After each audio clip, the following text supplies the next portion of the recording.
Hi hello నమస్తే welcome to my YouTube channel drama of life. Pooja పెళ్లి జరిగిపోయింది, కానీ గౌన ఇంకా జరగలేదు. ఎందుకంటే ఆమె తల్లి ఇంట్లో గౌన అనే ఆచారం 1 సంవత్సరం తర్వాత జరిగేది. గౌన అంటే పెళ్ళైన అమ్మాయిని అధికారికంగా మొదటిసారిగా తన భర్త ఇంటికి పల్లకీలో తీసుకొని వెళ్తారు. అందువల్ల ఆమె 1 సంవత్సరం పాటు పుట్టింట్లోనే ఉండవలసి వచ్చింది. ఈలోగా పూజకు ప్రభుత్వ ఉద్యోగం వచ్చింది. అనుకోకుండగా ఆమె ఉంటున్న నగరంలోనే ఉద్యోగం వచ్చింది కాబట్టి ఆమె అందులో చేరవలసి వచ్చింది. పూజ ఉద్యోగంలో చేరింది. ఆమెకు చాలా ఉన్నతమైన ఉద్యోగం వచ్చింది.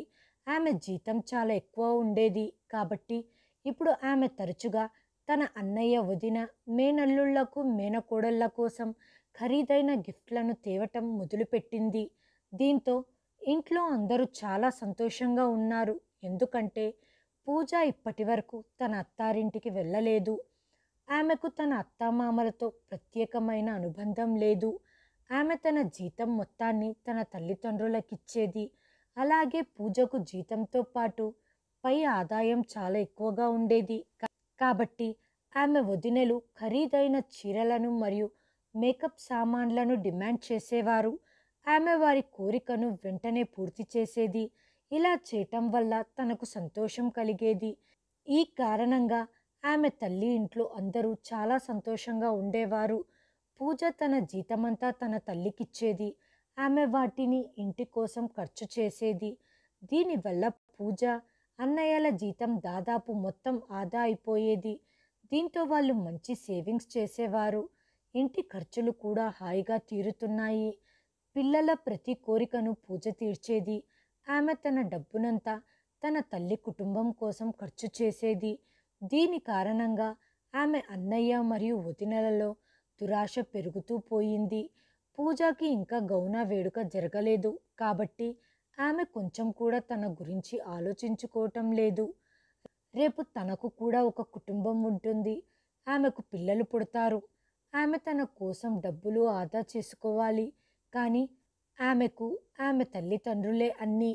ఆమె ప్రకారం ఆమె తల్లి కుటుంబ సభ్యులకు మాత్రమే ఆమె డబ్బుపై హక్కు ఉంటుంది. అదే తన కుటుంబం అని తన ఆలోచనలు అలా ఉండిపోయాయి. పూజ వాళ్ళ డిమాండ్లన్నిటినీ తీర్చేది కాబట్టి పుట్టింట్లో ఆమెకు చాలా గౌరవ మర్యాదలు లభించేవి. అందరూ ఆమెను చాలా జాగ్రత్తగా చూసుకునేవారు, చాలా ప్రేమించేవారు. తనని నెత్తి మీద పెట్టుకొని చూసుకోవటంతో పూజ చాలా సంతోషంగా ఉంది. పూజ డబ్బుతో తన అన్నయ్య మరియు వదినలు విలాసవంతమైన జీవితాన్ని గడుపుతున్నారు. ఈ విధంగా దాదాపు 1 సంవత్సరం గడిచిపోయింది. పూజ గౌన వేడుకకు సమయం ఆసన్నమయ్యింది. ఇప్పుడు పూజ అత్తమామల ఇంటి నుండి తేదీ నిర్ణయించమని ఫోన్లు రావటం ప్రారంభమయ్యాయి. ఈ వేడుక అయ్యాక పూజ ఇంటిని వదిలి వెళ్తే తమ చేతుల్లో నుంచి ఏటీఎం కార్డు పోతుంది. అలాగే వారి సరదాలు కూడా వెళ్ళిపోతాయి కాబట్టి పూజ అన్నయ్యలు మరియు వదినలు పూజని ఆ ఇంటి నుండి బయటికి పంపాలి అని ఎప్పుడూ కోరుకోలేదు. అందుకే పూజ వాళ్ళ పుట్టింట్లో అందరూ మొదట్లో గౌన అనే టాపిక్ గురించి మాట్లాడకుండా ఉండేవారు. కానీ ఒత్తిడి పెరగటం మొదలైనప్పుడు పూజ వదినలు పూజని రెచ్చగొట్టడం మొదలుపెట్టారు. ఇక్కడ నువ్వు నీ ఉద్యోగం ప్రశాంతంగా చేసుకుంటున్నావు. నీకిక్కడ ఎటువంటి సమస్యలు లేవు, ఎటువంటి ఆంక్షలు లేవు. జీవితం సంతోషంగా సాగుతుంది. కానీ మీ అత్తామామల ఇంట్లో ఇదంతా అంత సులభం కాదు. నువ్వు చాలా సమస్యలు ఎదుర్కోవాల్సి ఉంటుంది.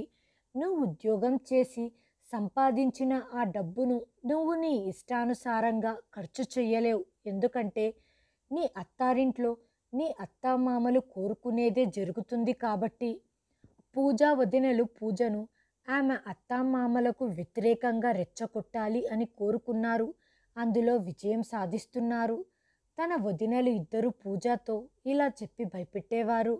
నీ అత్తారింట్లో నీకు 3 తోడికోడళ్ళు, ఇంకా పెళ్ళి కాని 2 ఆడబిడ్డలు ఉన్నారు. వాళ్ళందరూ కలిసి నిన్నేం చేస్తారో ఎవరికి తెలుసు. వాళ్ళు నిన్ను ఉద్యోగం కూడా చేయనిస్తారో లేదో. నిన్ను ఇంట్లో పనులు చేసే పని మనిషిగా చేస్తారేమో మాకు తెలియదు. ఇక్కడైతే అన్ని పనులు మేమే చూసుకుంటాం. ఆ వ్యక్తులు నువ్వు ఉద్యోగం వదిలేలా చేసి నువ్వు వారిపై ఆధారపడేలా చేస్తారేమో. ఒకవేళ వారి ప్రవర్తన సరిగ్గా లేకుంటే నీ పరిస్థితి ఏంటి? కనీసం నువ్విప్పుడు ఎవరి మీద ఆధారపడటం లేదు. ఇదంతా చెప్పి వదినలు పూజాను ఎంతగా భయపెట్టారు అంటే ఆమె తన తల్లితో, అమ్మా, ఏదో ఒకటి చేసి ఆ గౌన వేడుకను పోస్ట్‌పోన్ చెయ్యి. నేను ప్రస్తుతం మా అత్తగారింటికి వెళ్ళాలనుకోవటం లేదు. మరి కొన్ని రోజులు ఇక్కడే ఉండాలి అనుకుంటున్నాను. పూజ తల్లి కూడా పూజ డబ్బుకు అలవాటు పడింది. ఎందుకంటే పూజ తండ్రి ఇప్పుడు ప్రత్యేకంగా ఏమీ చేయటం లేదు. కొడుకులైతే ఆమెకు ఎప్పుడూ డబ్బు ఇచ్చేవారు కాదు. తన అవసరాల కోసం తను తన కొడుకుల నుండి డబ్బు అడుక్కోవాల్సి వచ్చేది. కానీ పూజ తన జీతం మొత్తాన్ని తన తల్లి చేతుల్లో పెట్టేది. అందుకే ఆమె కూడా చాలా సంతోషంగా ఉంది. కాబట్టి వారు కుట్ర చేసి గౌన తేదీని 6 నెలలు వాయిదా వేశారు. కానీ 6 నెలలు గడిచినా పూజ గౌన తేదీ వాయిదా పడుతూనే ఉంది. ఈ కారణంగా ఒకరోజు పూజ భర్త సౌరభ్ పూజకు ఫోన్ చేశాడు. ఎందుకంటే అతడు ఆమె భర్త. పూజకు ఫోన్ చేసే హక్కు అతడికి ఉంది. ఇప్పటి వరకు సౌరభ్ పూజకు ఫోన్ చెయ్యలేదు. సౌరభ్ పూజ మొదటిసారిగా ఫోన్లో మాట్లాడుకున్నారు. సౌరభ్ చాలా ప్రేమగా, పూజ, నా దగ్గరకు రావాలని నీకు అనిపించటం లేదా? నేను నీ కోసం ఎప్పటినుంచో ఎదురు చూస్తూ ఉన్నాను. సంవత్సరం ఎప్పుడు గడిచిపోయిందో తెలియలేదు. నువ్వు ఇక్కడికి వస్తావా, లేకపోతే ఇక్కడికి రాకూడదు అనుకుంటున్నావా? మొదటిసారిగా భార్యాభర్తలు మాట్లాడుకున్నారు. పూజకు మంచిగా అనిపించింది. ఆమె హృదయంలో ప్రేమ విత్తనాలు మొలకెత్తటం ప్రారంభించాయి. కానీ అదే సమయంలో ఆమె అత్తారింటికి వెళ్ళిన తర్వాత తన ఉద్యోగం వదలాల్సి వస్తుందేమో అన్న భయం తనలో ఉంది అని సౌరభ్తో చెప్పినప్పుడు, పూజ, నువ్వు పనికిరాని భయాన్ని ఎందుకు మనసులో మోసుకుంటున్నావు? ఈ రోజుల్లో ఇంత మంచి ప్రభుత్వ ఉద్యోగం ఎవరికి వస్తుంది? మేము నిన్ను ఉద్యోగం వదిలేయమని బలవంతం చేసేంత పిచ్చివాళ్ళం కాదు. నీకు ట్రాన్స్ఫర్ ఇక్కడికి అయ్యేలా చేయటానికి ప్రయత్నిస్తాను. అప్పుడు నువ్విక్కడ హాయిగా పని చేసుకోవచ్చు. నీకు ఎటువంటి సమస్య ఉండదు. నేను నీకు ప్రతి అడుగులో మద్దతిస్తాను. భర్తతో మాట్లాడిన తర్వాత పూజ చాలా రిలాక్స్ అయ్యింది. ఆమె తన తల్లితో, అమ్మా, నా గౌన డేట్ను ఫిక్స్ చేయండి. ఇప్పుడు నేను మా అత్తామామల ఇంటికి వెళ్ళాలనుకుంటున్నాను అని చెప్పింది. ఆమె నుంచి వచ్చే లాభాలు కోల్పోతున్నందుకు పూజ వదినలు అస్సలు సంతోషంగా లేరు. ఏదో ఒకటి చేసి పూజాను ఆపాలి అని కోరుకున్నారు. నిజానికి పూజ తల్లి కూడా పూజ ఇక్కడే ఉండాలి అని కోరుకుంది. ఎందుకంటే ఆమె కూడా పూజ డబ్బు కోసం అత్యాశతో ఉంది. అయినా ఏమి చేయగలరు? ఇక గౌనాని వాయిదా వేయలేకపోయారు. లేకపోతే పూజ అత్తామామలు, పూజ తల్లిదండ్రులు ఉద్దేశపూర్వకంగానే గౌన వేడుకను వాయిదా వేస్తున్నారు అని అవమానించి ఉండేవారు. ఇప్పుడు ఇరుగు పొరుగువారు మరియు బంధువులు మాట్లాడుకోవటం మొదలుపెట్టారు. ఎందుకంటే సంపాదిస్తున్న తమ కూతుర్ని వదులుకోవటానికి తల్లిదండ్రులు సిద్ధంగా లేరు అని అందరూ అవమానించటం మొదలుపెట్టారు. ఈ నిందల నుంచి తప్పించుకోవటానికి పూజ తల్లిదండ్రులు ఆమె గౌన ఫిక్స్ చేశారు. పూజ తన అత్తారింటికి వెళ్ళిపోయింది. పూజ తన ఆఫీస్ నుండి 2 నెలలు సెలవు తీసుకుంది. తన అత్తామామల ఇంట్లో 2 నెలలు గడిపిన తర్వాత ఆమెకు అక్కడి వాతావరణం చాలా బాగా నచ్చింది. సౌరభ్ మరియు అతని కుటుంబం పూజతో చాలా స్నేహపూర్వకంగా, ప్రేమగా ఉన్నారు. పూజ కూడా తన అత్తగారింట్లో చాలా సంతోషంగా ఉంది. ఆమె త్వరలోనే అక్కడి నుండి వెళ్ళి ఉద్యోగంలో చేరాల్సి ఉంది. తర్వాత తన అత్తారింటి నగరానికి ట్రాన్స్ఫర్ చేయించుకోవటానికి ప్రయత్నిస్తాను.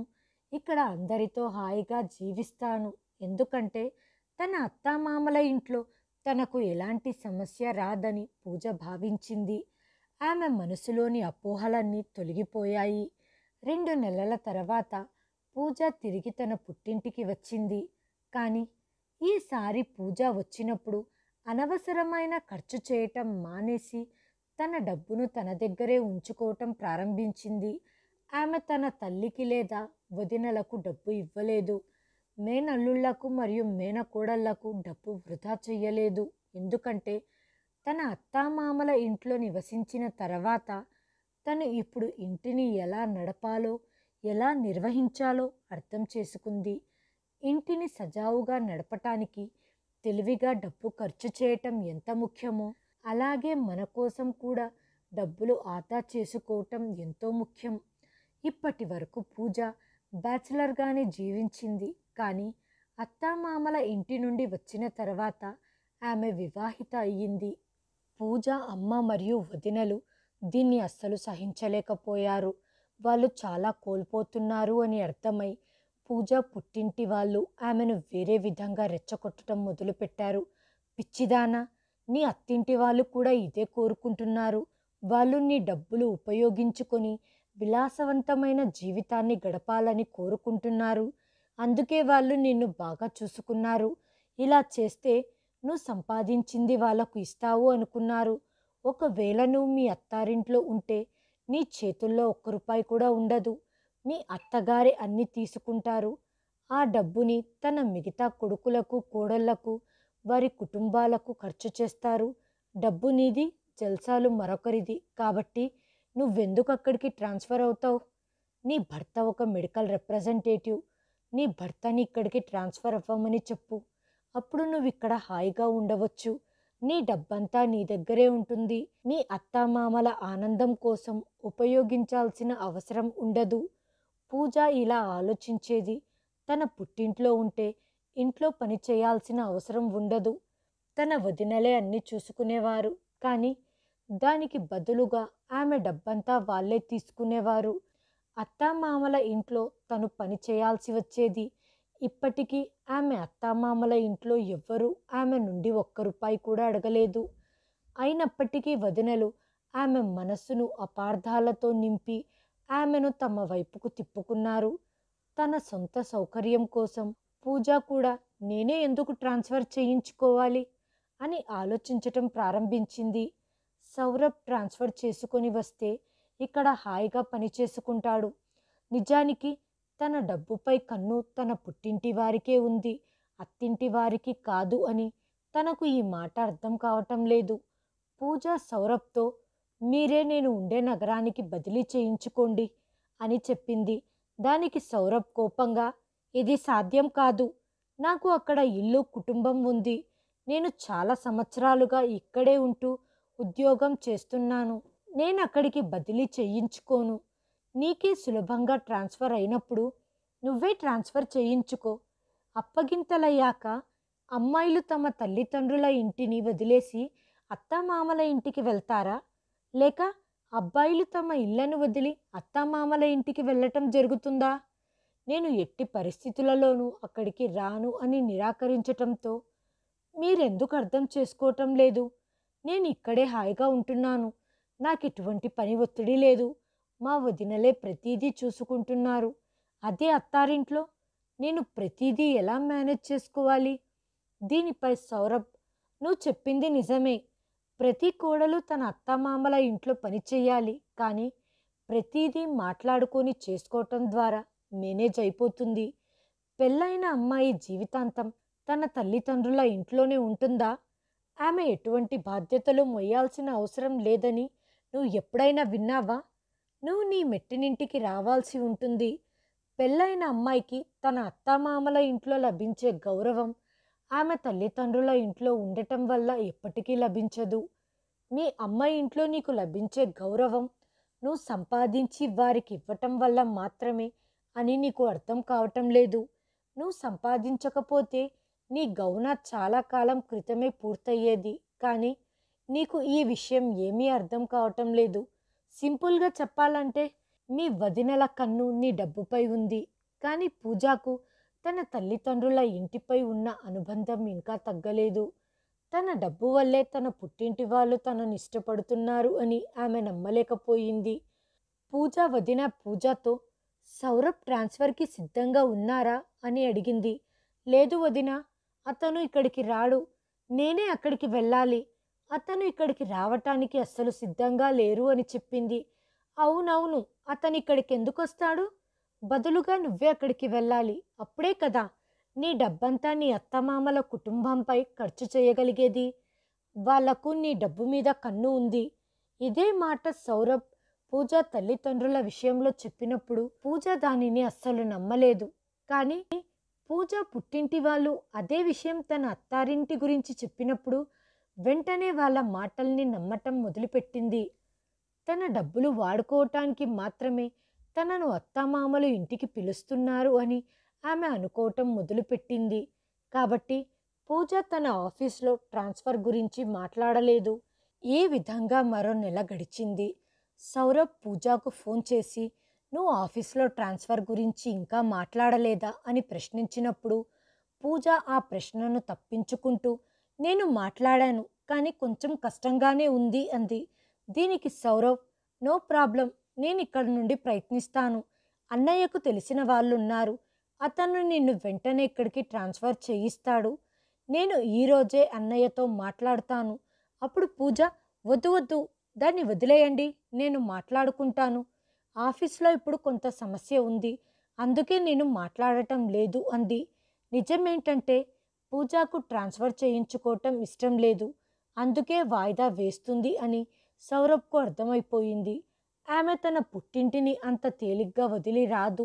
అందుకే ఇప్పుడు సౌరభ్ కూడా ఆమెతో మాట్లాడటం మానేశాడు. పూజ తన తల్లి ఇంట్లో హాయిగా జీవిస్తుంది.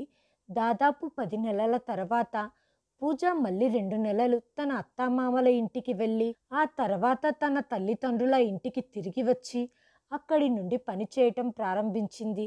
ఈ విధంగా ఆమె అప్పుడప్పుడు 1 లేదా 2 నెలలు తన అత్తామామల ఇంటికి వెళ్ళేది. మిగతా సమయం అంతా తల్లిదండ్రుల ఇంట్లోనే ఉండేది. పూజ సంపాదించిన డబ్బంతా ఆమె తల్లిదండ్రుల, అన్నయ్య మరియు వదిన దగ్గరే ఉండేది.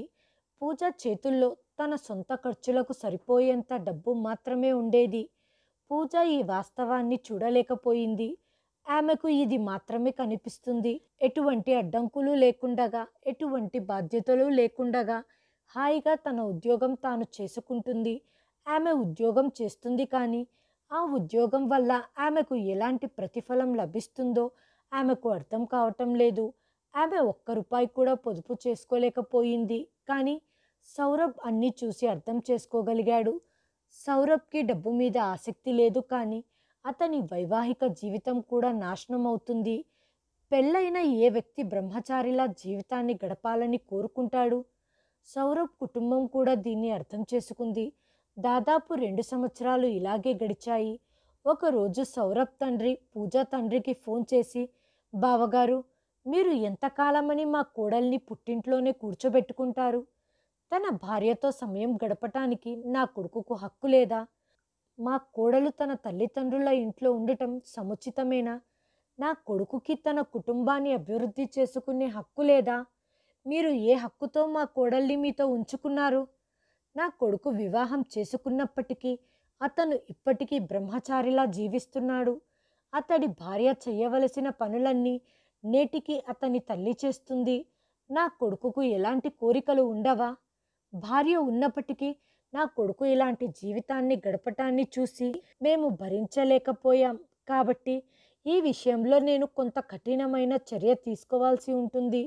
మీరు కూడా ఈ విషయం గురించి ఆలోచించి ఏదో ఒక నిర్ణయం తీసుకోవాల్సి ఉంటుంది అంటూ సౌరభ్ తండ్రి పూజా తండ్రితో చాలా కఠినంగా మాట్లాడాడు. ఎందుకంటే ఇప్పుడు ఇది అవసరం. పూజా తల్లి ఇంట్లో అందరితో ఇదంతా చెప్పినప్పుడు ఇంట్లో అందరూ చాలా టెన్షన్ పడ్డారు. తన మామగారు అలా మాట్లాడగలరని పూజ నమ్మలేకపోయింది. పూజ సౌరభ్తో మాట్లాడినప్పుడు సౌరభ్ కూడా తన తండ్రి చెప్పిన మాటలను చెప్పాడు. పూజ ఇది విని షాక్ అయ్యింది. ఎంతో ప్రేమగా మాట్లాడే సౌరభ్ ఈరోజు ఇంత కఠినమైన మాటలు ఎలా మాట్లాడగలిగాడు? అప్పుడు సౌరభ్, పూజ, నీ ప్రవర్తన నన్ను రాయిలా మార్చేసింది.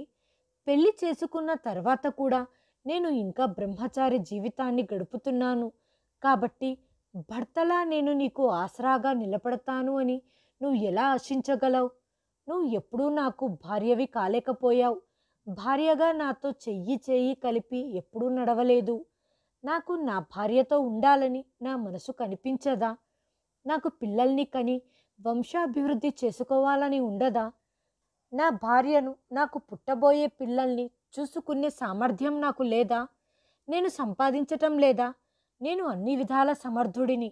అందుకే మీ తల్లిదండ్రులు నన్ను ఎంచుకొని నీతో పెళ్లి చేశారు. వివాహం తర్వాత నీకు ఉద్యోగం వచ్చింది. అప్పటి నుంచి నీ భర్త నీ ఖర్చులు భరించలేడని నీకు అనిపించటం మొదలయ్యింది. అందుకే నువ్వు నీ అత్తామామల ఇంటికి రాకూడదు అనుకుంటున్నావు. ఒక్కసారి ఆలోచించు.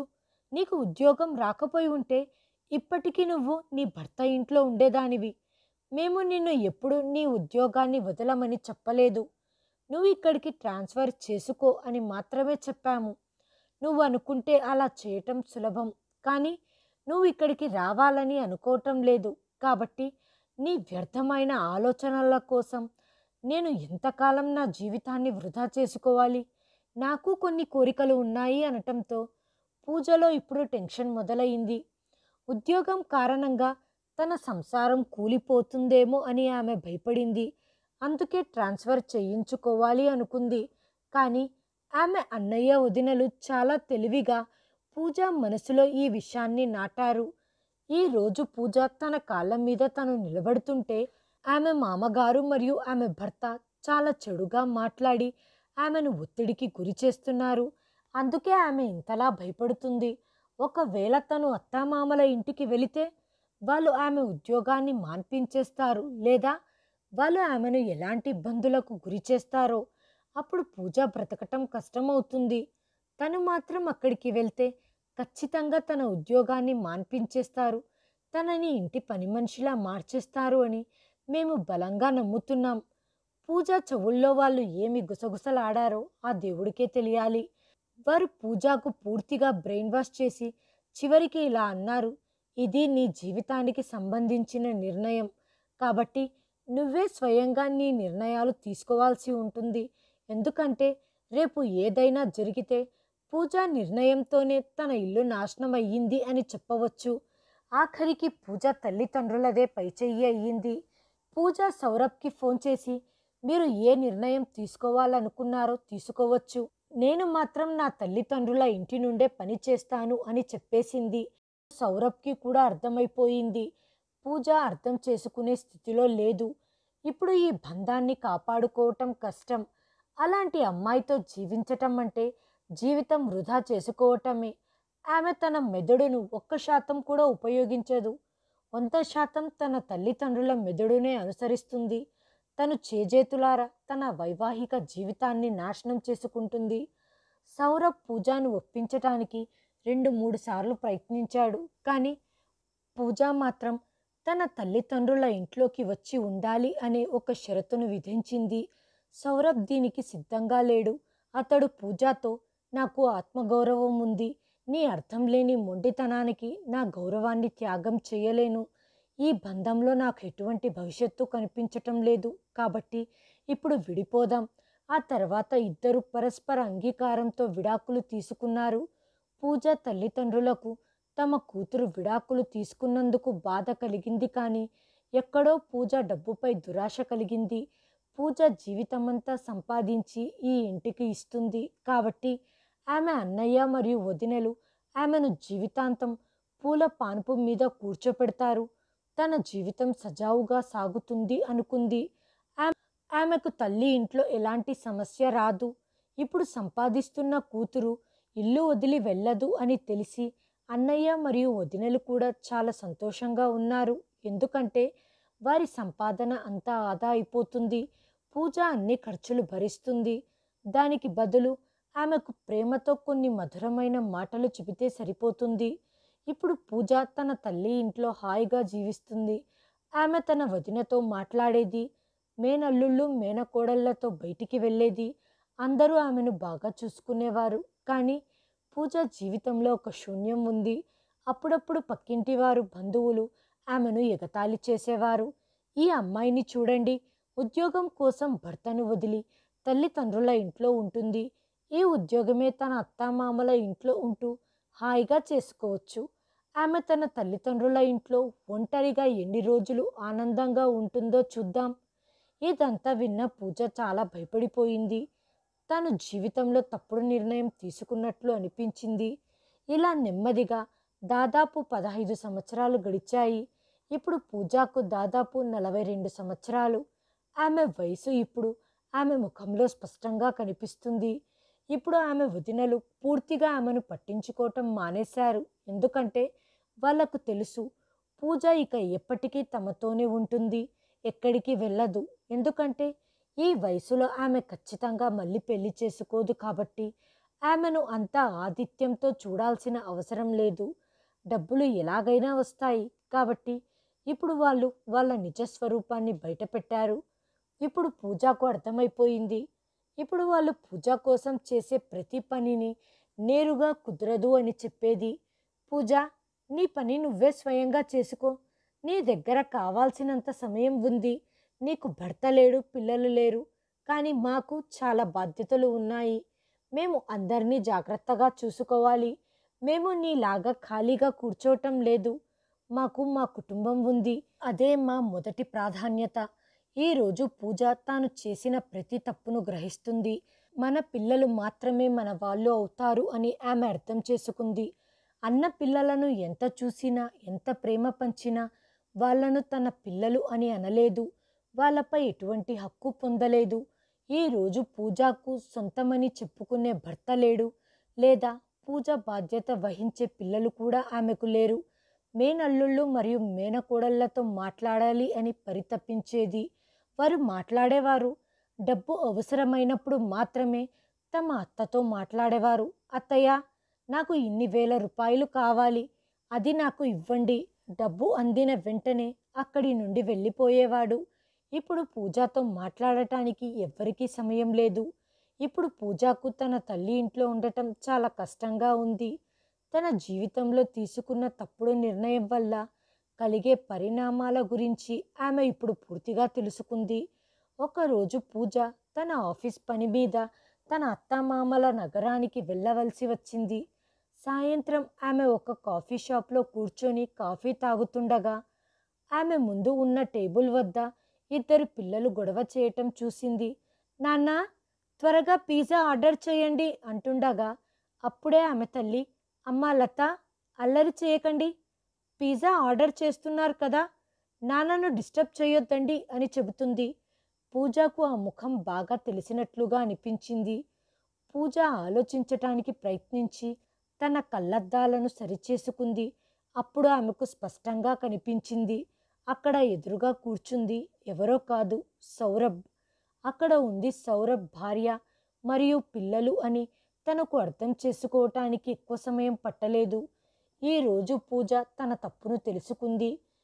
ఆమె ఈ తప్పుడు నిర్ణయం తీసుకోకపోయి ఉంటే బహుశా ఈరోజు సౌరభ్తో ఆమె తన పిల్లలతో కూర్చొని ఉండేది. కానీ ఆమె జీవితంలో పెద్ద తప్పు చేసింది. సౌరభ్ తన కుటుంబంతో కలిసి సెల్ఫీ తీసుకోవాలి అని ఫోటో తీశాడు.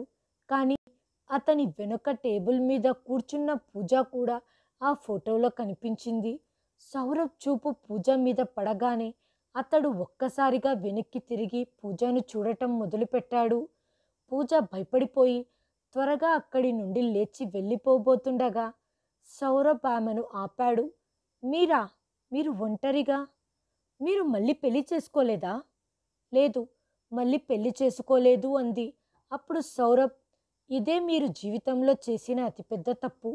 ఒకవేళ నేను ఆ సమయంలో నా జీవితంలో ఆ ముఖ్యమైన నిర్ణయం తీసుకోకపోయి ఉంటే బహుశా నేను ఈరోజు మీలాగే ఒంటరిగా ఉండేవాణ్ణి. కానీ నేను సరైన సమయంలో సరైన నిర్ణయాన్ని తీసుకున్నాను. ఎందుకంటే నిన్ను ఒప్పించటంలో నేను పూర్తిగా విఫలమయ్యాను కాబట్టి ఈరోజు నువ్వు ఒంటరిగా ఉన్నావు.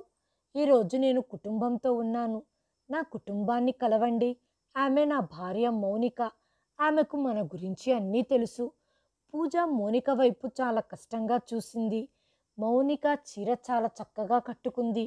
నుదిటిపై పెట్టుకున్న సింధూరం, మెడలో మంగళసూత్రం, చేతుల్లో గాజులు, కాలికి మెట్టెలు, ఇవన్నీ చూసి పూజకు ఊపిరి ఆడనట్లు అనిపించింది. ఆమె జీవితంలో అంత పెద్ద తప్పుడు నిర్ణయం తీసుకోకపోయి ఉంటే బహుశా ఈరోజు ఆమె ఇలాగే జీవించి ఉండేది. ఈ సింగారమంతా ఆమెదే అయి ఉండేది అని ఆమె ఆలోచిస్తుంది. కానీ ఈరోజు ఆమె ఎటువంటి సింగారానికి నోచుకోలేక నిర్జీవమైన రాయిలా నిలబడి ఉంది. అప్పుడు సౌరభ్, పూజ గారు, నేను మీకు ఒక విషయం చెప్పాలి. నా భార్య మౌనిక కూడా ఉద్యోగం చేస్తుంది. ఆమె తన అత్తమామల ఇంట్లో ఉంటూనే ఉద్యోగం చేస్తుంది. ఇప్పటి వరకు ఎటువంటి సమస్యను ఎదుర్కోలేదు. ప్రతిదీ చాలా సజావుగా జరుగుతుంది. మా పిల్లలు మా ఉమ్మడి కుటుంబంలో ఎలా పెరిగారో కూడా మాకు తెలియదు. ఎందుకంటే మా ఇంట్లో అందరూ ఒకరికొకరు కలిసిమెలిసి సహకారం అందించుకొని ప్రేమగా ఉంటారు. అప్పుడు మౌనిక, పదండి ఇంటికి వెళ్దాం అంది. ఎందుకంటే ఆమె కూడా ఒక స్త్రీ. తన భర్త మొదటి భార్యను ఏ భార్య మాత్రం సహించగలుగుతుంది? సౌరభ్ తనతో మాట్లాడటం మౌనికకు ఇష్టం లేదు అన్న విషయం పూజ స్పష్టంగా అర్థం చేసుకోగలిగింది. సరే, మేమిప్పుడు బయలుదేరుతున్నామని చెప్పి సౌరభ్ తన భార్య పిల్లలతో అక్కడి నుండి బయలుదేరాడు. వాళ్ళు వెళ్తుంటే పూజ చూస్తూ నిలబడిపోయింది. ఈరోజు పూజకు తన మీద తనకు చాలా కోపం వచ్చింది. ఎవరైనా ఎంతైనా బ్రెయిన్ వాష్ చేసినా తన నిర్ణయాలు తాను తీసుకునేంత మెదడు తనకు లేదా? ఆమె తన భవిష్యత్తు గురించి ఎందుకు ఆలోచించలేదు? ఆ సమయంలో సౌరభ్ లాగా తన కుటుంబం గురించి ఆలోచించి ఉంటే ఆమె తన గురించి ఆలోచించేది. ఈరోజు తనకంటూ ఒక సొంత కుటుంబం ఉండేది. ఆమె జీవితంలో ఇలా ఒంటరిగా ఉండేది కాదు. ఈరోజు పూజకు చాలా కోపం వస్తుంది. ఈరోజు తను ఒక పెద్ద నిర్ణయం తీసుకుంది. ఇప్పుడు ఆమె ఉద్యోగరీత్యా ఉన్నత స్థానానికి చేరుకుంది అని ఆ రోజు చాలా సులభంగా దూర ప్రాంతానికి ట్రాన్స్ఫర్ చేయించుకొని నేరుగా అక్కడికి వెళ్ళిపోయింది. ఆమె తన తల్లిదండ్రులకు ఫోన్ చేసి, నేను ఇప్పటి నుంచి అక్కడే ఉంటాను, అక్కడి నుంచే ఉద్యోగం చేస్తాను, ఎందుకంటే ఇప్పుడు నాకు అక్కడికి ట్రాన్స్ఫర్ అయ్యింది అని చెప్పింది. పూజ పుట్టింటి వారు ఈ విషయం విని షాక్ అయ్యారు. వారి చేతుల్లో నుంచి డబ్బంతా జారిపోవటం చూసి మళ్ళీ బ్రెయిన్ వాష్ చేయటానికి చాలా ప్రయత్నించారు. కానీ ఈసారి పూజ చాలా స్పష్టంగా చెప్పింది, మీరు మీ మాటలతో మోసం చేసి నా జీవితాన్ని నాశనం చేసిన 15 ఏళ్ల క్రితం నాటి పూజను కాదు నేను. నాకు అన్నీ అర్థమయ్యాయి, కానీ చాలా ఆలస్యంగా నా కళ్ళు తెరుచుకున్నాయి. మీరు నా సంపాదనలో నుండి ఒక్క పైసాను కూడా పొందలేరు. నా నుంచి ఎంత డబ్బు రాబట్టాలో రాబట్టి చాలా ఎంజాయ్ చేశారు. ఇప్పుడు మీ సొంత సంపాదనతో మీ జీవితాన్ని నడపటం అలవాటు చేసుకోండి. మీ ఇంట్లో పూజ అనే తెలివి తక్కువ అమ్మాయి ఉంది అని మీరు మర్చిపోండి. ఆమె తన చేతులారా తన సంసారాన్ని నాశనం చేసుకుంది. పూజ తల్లిదండ్రులు ఆమెకు అర్థమయ్యేలా చెప్పటానికి ప్రయత్నించారు. కానీ పూజ ఒకే ఒక ప్రశ్న అడిగింది, అమ్మా, వదిన అంటే వేరే ఇంటి నుండి వచ్చింది. వాళ్ళకి నాతో ఎలాంటి రక్త సంబంధం లేదు. అందుకే వాళ్ళు నాతో ఇలా చేశారు. కానీ మీరు నాకు జన్మనిచ్చారు. నేను మీ రక్తాన్ని. నువ్వు నన్ను 9 మాసాలు కడుపులో మోసి పెంచావు. అలాంటిది నువ్వు నాతో ఇలా ఎలా చెయ్యగలవు? నువ్వు నీ కొడుకుల సంసారాన్ని కాపాడుకున్నావు, కానీ నీ కూతురి సంసారాన్ని నాశనం చేశావు. తన కూతురి ప్రశ్నలకు ఆ తల్లి సమాధానం చెప్పలేకపోయింది. కేవలం ఇది మాత్రమే చెప్పింది, పూజ, దయచేసి మమ్మల్ని క్షమించు అని చెప్పి ఫోన్ కట్ చేసింది. పూజ కళ్ళల్లో కన్నీళ్లు ఉన్నాయి, కానీ తుడవటానికి ఎవ్వరూ లేరు. హాయ్ ఫ్రెండ్స్, ఈ వీడియోను చివరి వరకు చూసినందుకు ధన్యవాదాలు. ప్లీజ్ సబ్స్క్రైబ్ చేయండి, లైక్ చేయండి, షేర్ చేయండి, కామెంట్ చేయండి. Thanks for watching.